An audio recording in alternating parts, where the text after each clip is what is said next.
آج سے تقریباً 3 سال گزر گئے ہوں گے. ہمارے ملک کا ماحول بڑا ہی عجیب ہو گیا تھا. جگہ جگہ گستاخیاں آپ سب نے بھی سنی اور دل محسوس کر رہ جاتا تھا. حالات بڑے پیچیدہ ہوتے چلے جا رہے تھے. اس وقت ایک پاکھنڈی جو بارگاہ مصطفیٰ میں بار بار بھونکتا تھا. جذبات ہمارے سن کر کے اتنے بے قابو ہوئے تھے. ہم نے کوئی منصوبہ بند یا پلاننگ کے تحت نہیں، ہمارے جذبے اور وجد میں یہ اعلان کیا تھا کہ بہت ہو گئے ان کے ساتھ مناظرے کرنا، ڈیبیٹ کرنا. آؤ میدان میں اترتے ہیں اور دیکھتے ہیں تم بھی آگ میں کودو ہم بھی آگ میں کودتے ہیں.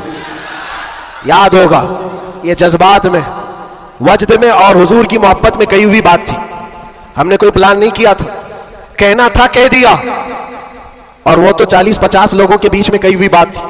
مہینے کے بعد پتا چلا کہ اس بات کو اللہ نے پوری دنیا میں پہنچایا. کیا بات ہے، واہ واہ. ہر جگہ ہر علاقے میں پہنچایا، اور جس کو پہنچنا تھا اس تک تو برابر پہنچی. کیا بات ہے، کیا بات اور ہے. پھر بعد میں ہم کو پتا چلا کہ ہم نے کتے کے دم پر برابر پاؤں رکھا ہے. واہ واہ، واہ واہ. اب سنیے میں یہ بات کیوں چھیڑ رہا ہوں، آج یہ بات مجھے عرض کرنی کیوں پڑ رہی ہے.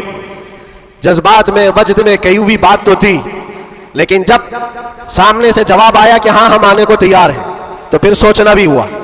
اب میٹنگ بھی ہونے لگی، سب لوگ آنے بھی لگے، کچھ تو ہمیں ڈرانے بھی لگے، ڈرائے بھی تھے. کیا ہوگا تمہارا، اتنا بڑا اعلان کر دیو، جل جاؤ گے مر جاؤ گے تو کروڑوں مسلمانوں کا ایمان کیا ہوگا. بہت سارے معاملات تھے. میں اس وقت پھر سوچنے پر مجبور ہوا. میں نے میرے باپ کے لیے، میری ماں کے لیے، میرے خاندان کے لیے تو نہیں کہا، اس حق رسول کے لیے کہا جس سے روشنی تو سورج بھی پاتا ہے. بے شک. آہا. ہے خلیل اللہ کو حاجت رسول اللہ کی. سبحان اللہ، سبحان اللہ. اب دل میں یہ وسوسے بھی تو آتے، انسانی فطرت کا تقاضا ہے. گھبراہٹ بھی تھی.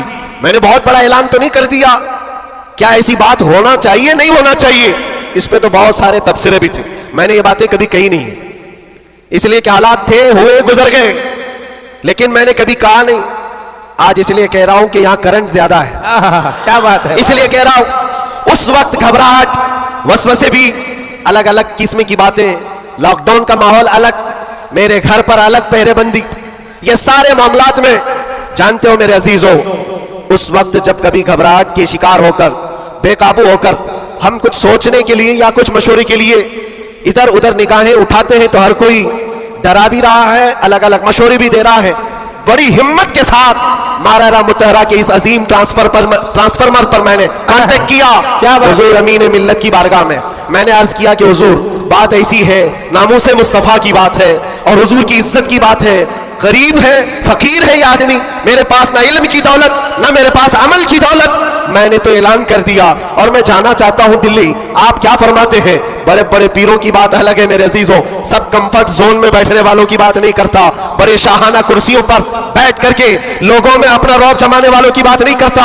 اس عظیم مرد قلندر کا جواب آتا ہے، کہتے ہیں کہ بچے تو نے اپنے گھر کے لیے نہیں پکارا ہے، وہ میرے نانا جان کی بھی عزت ہے، پورے کائنات کی بھی، اللہ کے عظیم رسول کی رسالت، نعرہ رسالت، برکاتی دولہا، برکاتی دولہا، محافظ ناموس رسالت، نعرہ تکبیر.